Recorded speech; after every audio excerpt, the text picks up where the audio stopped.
rocher au milieu du passage, parce que le mot offense signifie pour partie un lieu d'achoppement. Quand nous nous offensons, quand nous sommes offensés dans notre cœur, même si c'est Dieu a un plan que nous ne comprenons simplement pas. L'air contre vous-même et avoir un problème avec vous-même.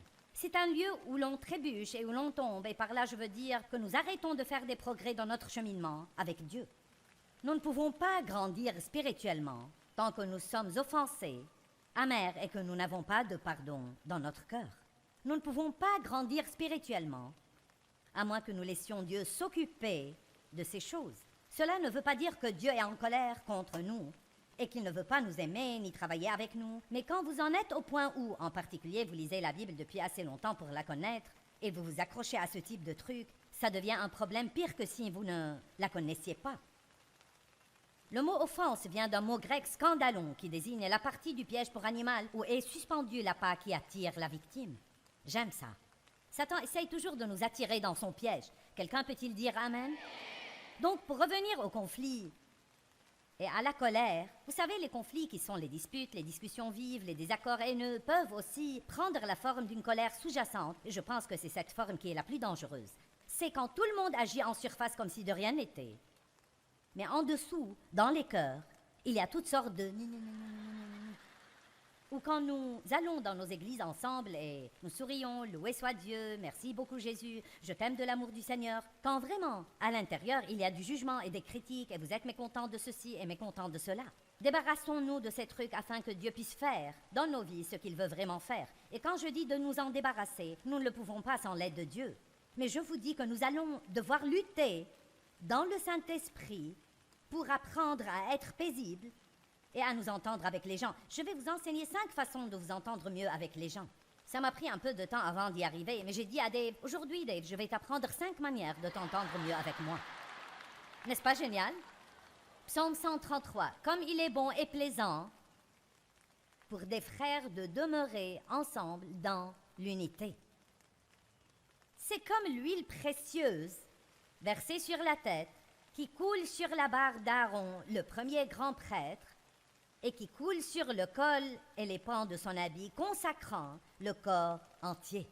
Maintenant, ce dont il est question ici, c'est l'onction qui était versée sur les prophètes, les rois et les prêtres quand ils étaient oints pour le service de Dieu. Ils prenaient en fait une bouteille d'huile et en versaient assez sur toute leur tête pour qu'elle coule complètement sur eux, les consacrant et les mettant à part pour le service de Dieu. C'était cela qu'on appelait être consacré. Vous êtes mis à part pour le service de Dieu, comme ce verre qui contient mon nom. Il ne sert pas pour des tas d'autres trucs. Ils le mettent dans une boîte et ça ne sert qu'ici pour mon nom. Bien, vous êtes la boîte de Dieu. Vous êtes un vase de Dieu.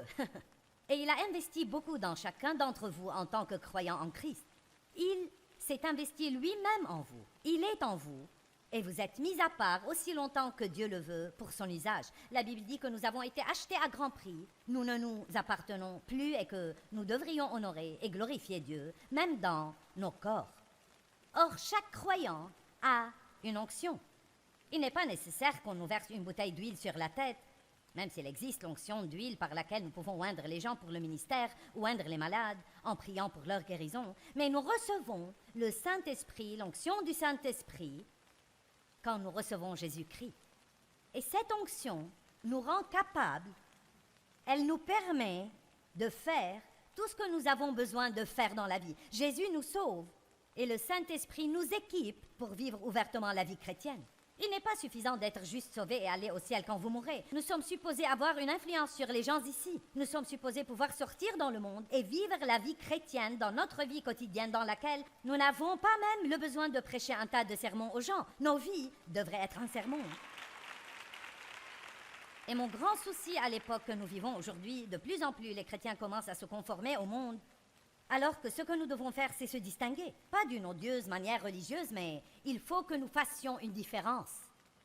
Et donc, Dieu nous a donné cette onction pour nous permettre de nous occuper de tous les problèmes que nous pouvons avoir.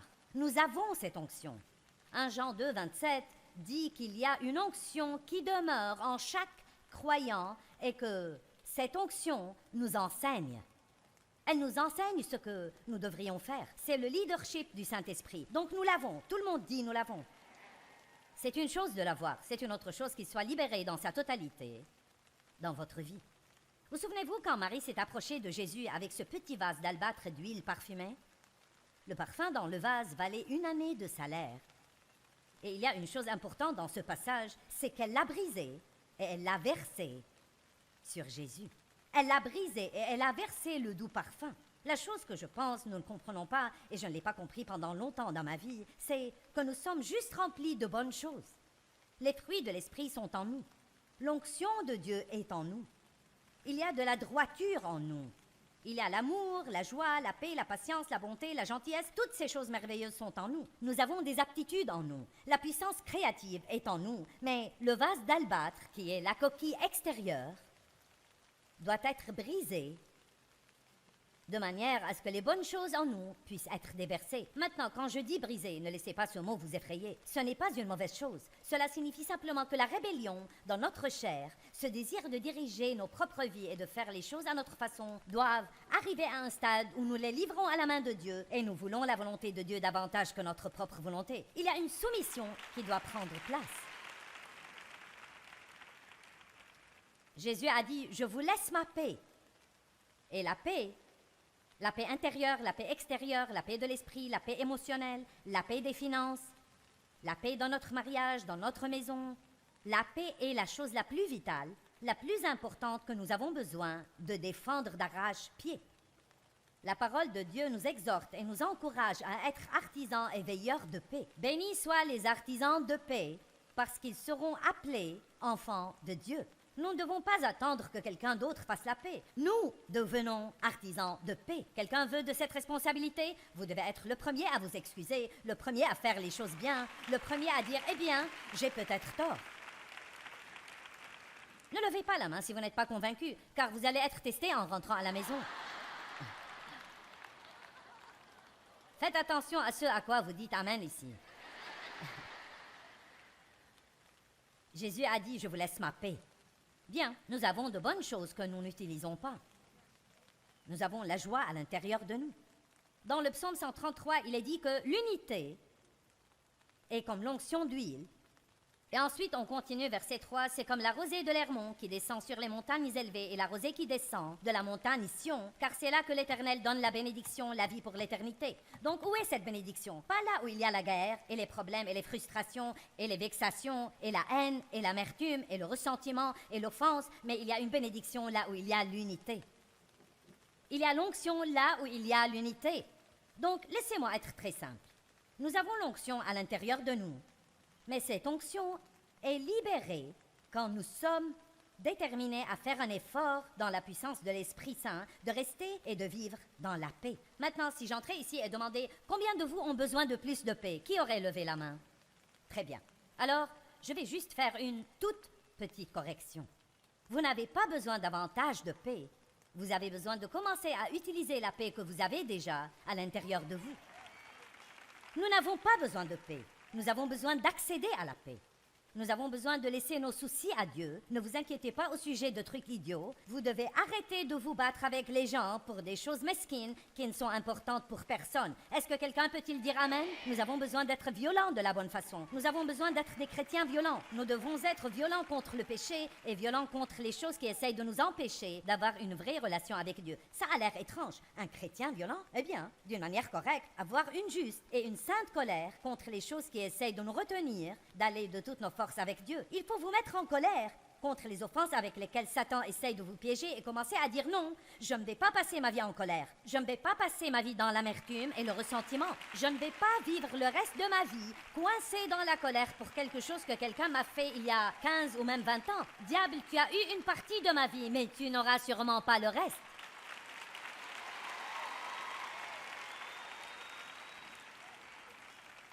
Il y a quelque chose que j'aime partager et vous avez besoin de frapper de votre saint pied sur le sol et prendre une décision. Vous dites, je n'ai pas eu un très bon départ dans la vie, pauvre de moi. Ce que vous avez besoin de dire est, ok, peut-être que je n'ai pas eu un bon départ, mais maintenant je suis déterminé à avoir une excellente arrivée.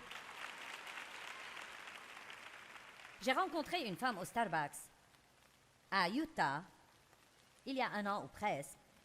Et elle m'avait vue à la télé et est venue me parler et tout de suite elle a commencé à me raconter tous ses problèmes. Elle disait cette mauvaise chose et cette autre mauvaise chose et encore une mauvaise chose et elle a dit oui. J'ai été jetée sous l'autobus dans la vie. J'ai dit moi aussi mais j'ai décidé de le conduire.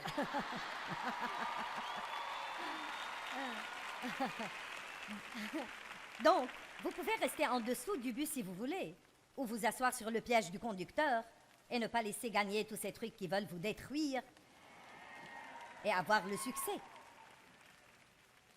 Nous avons tous besoin d'une forte onction. Je pense qu'il faut parler davantage de l'onction dans l'Église aujourd'hui.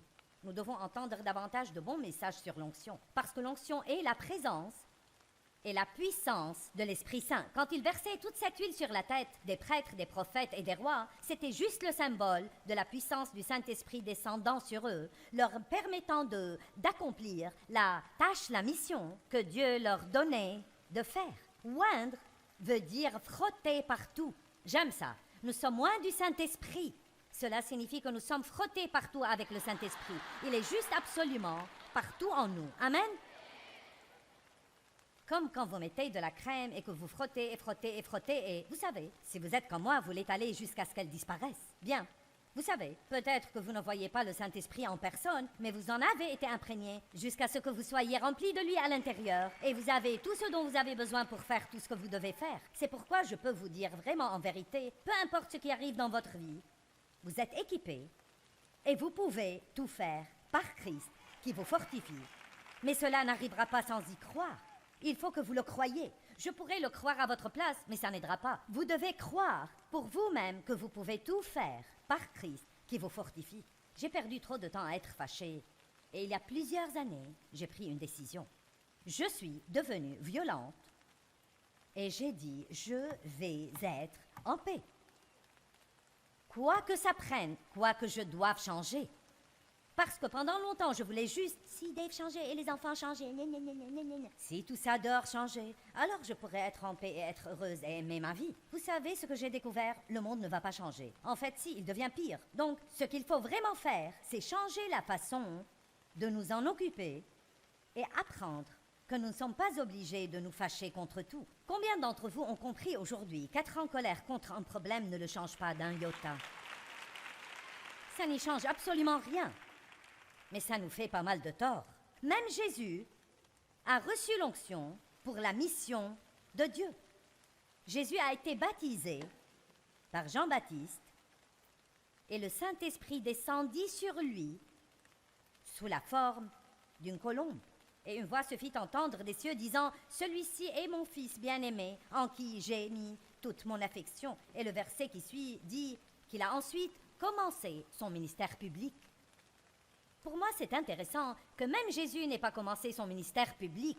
Il ne s'est pas mis à entreprendre d'accomplir sa mission avant d'être baptisé par la puissance du Saint-Esprit. Beaucoup d'entre vous pouvaient désirer être utilisés par Dieu, mais vous devez avoir la pleine puissance du Saint-Esprit. Dieu a mis une onction en vous. Et quand vous commencerez à faire ce qu'il vous demande, il vous aidera à le faire. Cette onction va se libérer en vous. Quand vous êtes loin, les choses fonctionnent. Il y a un courant. Quand il n'y a pas d'onction, tout est très difficile et dur. Amen. Voyons ce qui gêne l'onction. Nous sommes loin du Saint-Esprit. Donc, nous ne voulons pas lui faire de la peine, n'est-ce pas? Nous ne voulons pas vexer ou attrister le Saint-Esprit.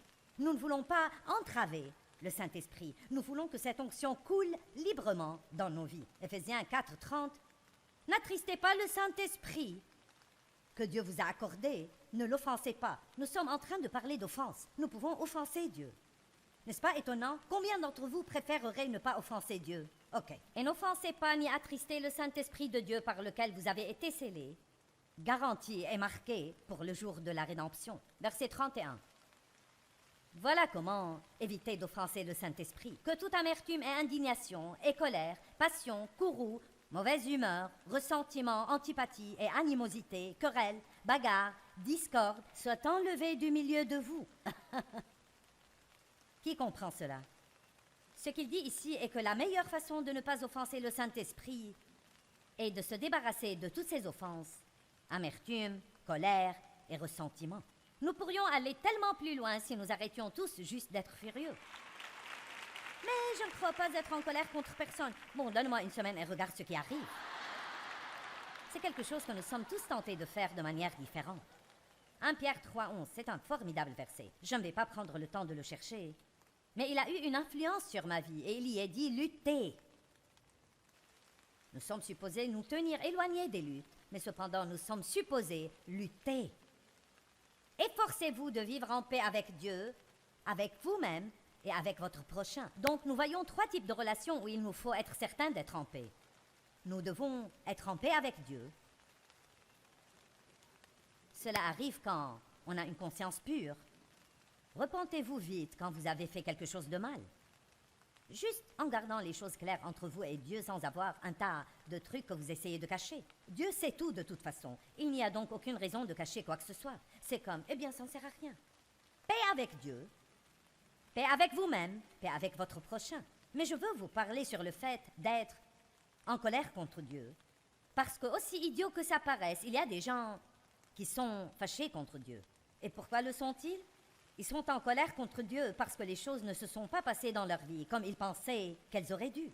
Ou il semble que quelqu'un d'autre a mieux été traité qu'eux et ils sont un peu en colère pour ça. Bien, je suis plus spirituel qu'eux et ils sont davantage bénis que moi. Qu'est-ce que c'est que ça?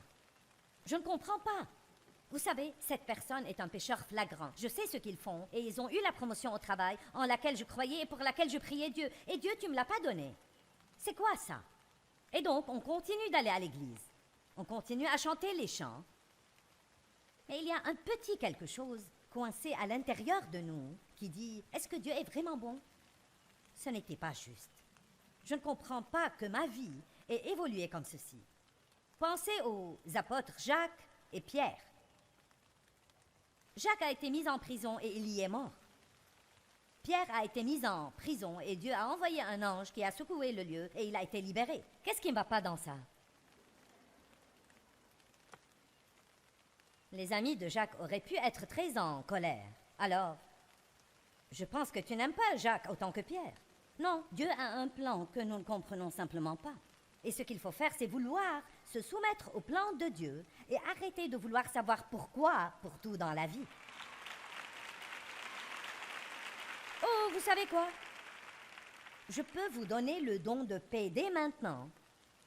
Juste si vous prenez la décision que vous allez arrêter de demander à Dieu pourquoi. Pourquoi? Honnêtement, je ne sais pas ce que font les gens qui n'ont pas foi en Dieu quand une tragédie arrive. Je ne peux même pas imaginer essayer de surmonter certaines des choses qui arrivent si vous ne pouvez pas dire « Dieu, je te fais confiance, même si je ne comprends pas. » Certainement, ceci fait mal. Mais si nous renonçons à essayer de tout comprendre, nous pouvons être dans la paix. J'ai écrit un livre appelé « Pourquoi Dieu, pourquoi ?» et un autre « Quand Dieu, quand ?» Je ne priais pas. Tout ce que je faisais, c'était « Pourquoi Dieu, pourquoi ?» Pourquoi j'ai été violée? Pourquoi n'es-tu pas venu me délivrer? Tu aurais pu me sortir de cette situation. Pourquoi ne m'en as-tu pas sorti? Eh bien, Dieu ne m'en a pas sorti. Et j'étais née de nouveau quand j'avais 9 ans. Et je priais, je priais pour que mon père meure. Je priais que ma mère le quitte. Je ne priais pas des prières très spirituelles, mais je voulais à tout prix m'en aller de cet endroit. Et je restais là. Et ça a continué jusqu'à 18 ans, quand j'ai pu m'en aller, semaine après semaine après semaine. Vous savez quoi? Pour une raison qui m'échappe, Dieu n'est pas venu me tirer de là, mais je vous dis une chose, il m'a gardé et il m'a rendu fort comme un buffle. Et vous savez quoi?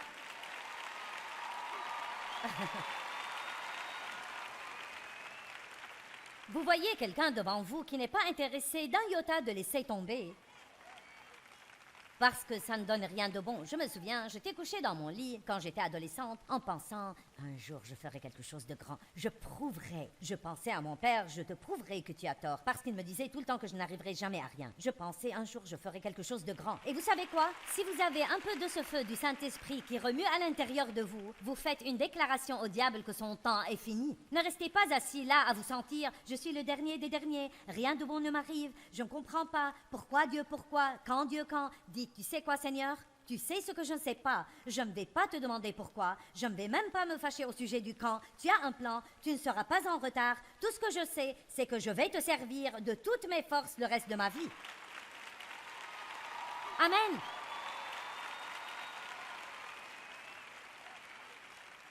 Amos 3:3 dit « Deux hommes marchent-ils ensemble sans en avoir convenu ?» Vous ne pouvez marcher avec Dieu sans vous être mis d'accord avec lui si vous êtes fâché contre lui. Et vous savez quoi, aussi bizarre que cela paraisse, il y a des gens ici aujourd'hui. Vous avez un problème avec Dieu. Vous êtes juste un peu... une petite place par là, vous avez juste ce petit, vous savez. Je ne sais pas. Si je fais confiance à Dieu, je lui ai fait confiance et j'ai été blessé. Eh bien, si nous sommes blessés, c'est peut-être que nous avons cru à Dieu pour notre plan.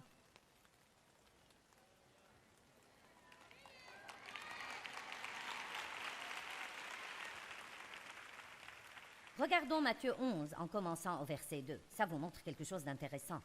Voici, ça raconte quand Jean le Baptiste a été mis en prison. Or Jean, dans sa prison, avait entendu parler des œuvres du Christ. Et il envoya dire par ses disciples pour demander à Jésus, « Est-ce que tu es celui qui doit venir ou devons-nous en attendre un autre Messie ?» Pour commencer, Jean savait très bien depuis le baptême que Jésus était le Christ, car il était celui qui avait dit « Voici l'agneau de Dieu qui enlève le péché du monde ». Il était celui qui l'avait baptisé et qui avait vu le Saint-Esprit descendre sur lui sous la forme d'une colombe. Mais bien qu'il l'ait vu de ses propres yeux, quand il s'est trouvé dans une situation difficile, et nos émotions commencent à céder, alors que nous avons des problèmes depuis longtemps, tous les autres disciples sont dehors à courir partout avec Jésus, les gens sont guéris, les morts sont ressuscités, les démons sont chassés, et Jean est là, en prison, et c'était lui, le gars qui errait dans le désert tout seul toutes ces années, en attendant d'être le précurseur de Jésus-Christ. Maintenant, il est en train de perdre la foi qu'il aurait dû avoir, et il a dit que quelqu'un lui demande s'il est bien le Christ. Quelquefois, nous nous demandons cela aussi. Bon, considérant ma situation, je veux dire, est-ce que tout ça est vrai? Je ne sais plus. J'ai prié, j'ai cru, je suis allé à l'église, j'ai donné. Rien ne s'est passé pour moi. Est-ce que ça existe vraiment? Dieu ne veut jamais que nous pensions de cette façon. Alors il a envoyé un message en retour. Il a dit, allez annoncer à Jean ce que vous entendez et voyez. Les aveugles recouvrent la vue, les boiteux marchent, les lépreux sont purifiés, les sourds entendent, les morts ressuscitent, et la bonne nouvelle est annoncée aux pauvres. Vérifiez, vérifiez, vérifiez, j'aime tout cela. Oui, peut-être Jésus. Et ensuite, il a dit la chose la plus bizarre. Heureux, content, fortuné et enviable, celui qui ne s'offensera pas à cause de moi. Et qui ne trouve pas en moi l'occasion de trébucher et de chuter, et qui n'est pas empêché de voir la vérité. Donc, peut-être qu'il dit à Jean, regarde ce que je suis en train de faire. Maintenant, ne t'offense pas, parce que tu es en train de vivre quelque chose de différent de ce qui arrive à tous les autres. Parce que si tu t'offenses, tu vas trébucher et tomber. Et, en substance, il était en train de dire, tu ne vas pas être capable d'achever correctement si tu t'offenses. Et puis, une autre chose à laquelle je pense qu'il faisait allusion, c'est qu'en fait, peu de temps après cela, le héros de tout ce mouvement chrétien était sur le point de mourir dans une faiblesse apparente, suspendu à la croix. Eh bien, qu'est-ce que cela? Beaucoup d'entre eux pensaient qu'il allait instaurer un royaume terrestre. Il n'arrêtait pas de leur dire que non, mais ils ne le comprenaient pas vraiment. Il disait essentiellement, votre héros va partir. Je ne serai plus là pour vous. Écoutez-moi, qu'est-ce qui s'est passé dans votre vie quand Jésus était endormi à l'arrière du bateau? Qui d'entre vous a eu des choses tristes, mauvaises, douloureuses qui vous sont arrivées et il vous a juste semblé que Dieu n'était pas là? Voyons voir vos mains. Vous savez quoi? Ce genre de choses arrive à tout le monde. C'est un test de votre foi. Et nous devons traverser ces choses et dire, peu m'importe à quoi ça ressemble et comment je me sens, peu m'importe ce que je vois, peu m'importe combien de temps ça prend, Dieu est ma réponse à tout dans la vie. Je crois vraiment en Dieu et je ne vais pas perdre ma paix. Si vous êtes un tout petit peu, très peu offensé contre Dieu, laissez-le, oubliez-le, lâchez-le et faites une paix complète avec Dieu.